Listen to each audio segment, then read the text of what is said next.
Sveiki, trumpas video. Vienas labai paprastas būdas sužinoti daugiau apie save.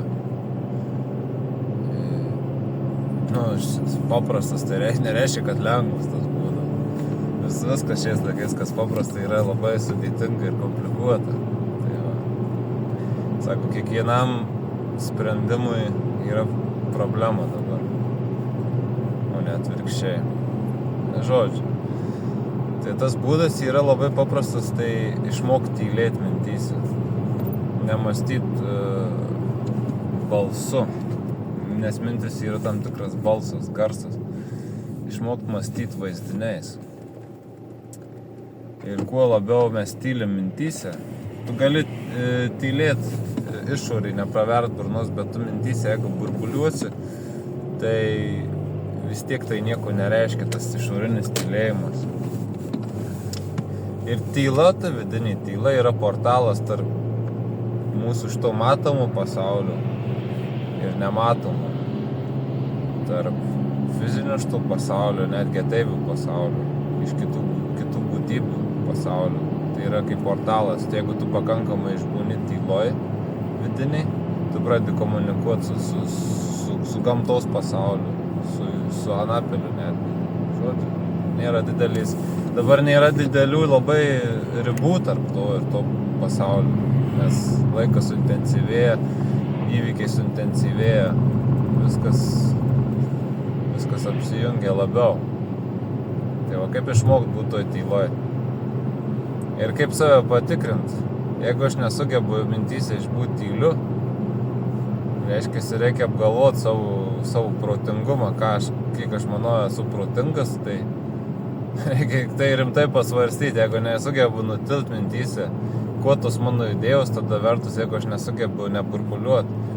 O kas yra natūraliau? Ar tyla, ar kalbėjimas? Nes kai mes kalbam, tai vienas dalykas, mes kalbam kalba, kurią yra sugalvoję kiti žmonės. Tu nekalbi savo kalbą, tu kalbi kažkieno kalbą. Tai yra jau tu kažkieno primestas žodis reikšmė to yra, ne? Sakykime, vienas dalykas. Kitas dalykas, tavo kalbos manieros, natūra, tai yra dažniausiai paveldytas arba perimtas dalykas iš žmonių, su kuriais tu bendrauji. Pavyzdžiui, kaip tu kalbi, galim sakyti, kokia tavo profesija. Tai ar čia natūraliau, ar tyla natūraliau? Tai tyla daug natūraliau. Vadinasi, jeigu tu nori save rasti, save sužinoti, turi išmokti nutilti, grįžti į natūralumą. Tai kaip kūrėjas mus pagamino, o ne taip, kaip mes patys čia save susikūrėm vieni per kitus, vieni kitiems uždėdami savo kūrybą, sakykime, dakurdami vienas kitam kažką. Tai va, tyla labai paprasta, bet nelengva, kaip sakau. Geriausia fokusuotis iš pradžių ant kvėpavimo. O pats pagrindinis dalykas tai supras, kad aš čia esu visiškai nesvarbus.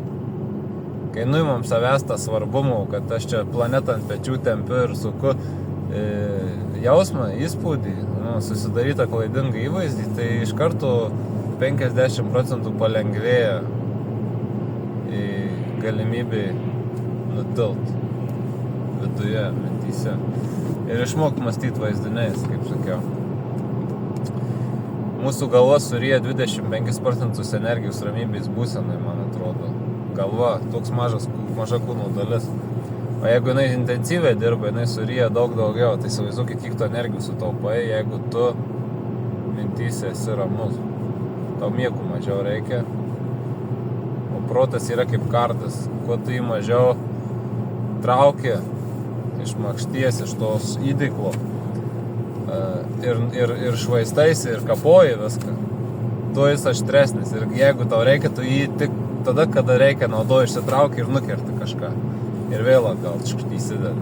Tai vat protas lygiai taip pat turėtų būti naudojamas tik tada, kada reikia. Neburbuliuoti ir nemalt nesąmonį, nes atbunka. Protas kaip ir kardas, jis atbunka nuo burbuliavimų, nuo pastovaus to mąstymų. Tai net nemąstymas, tai yra mentalinė tryda.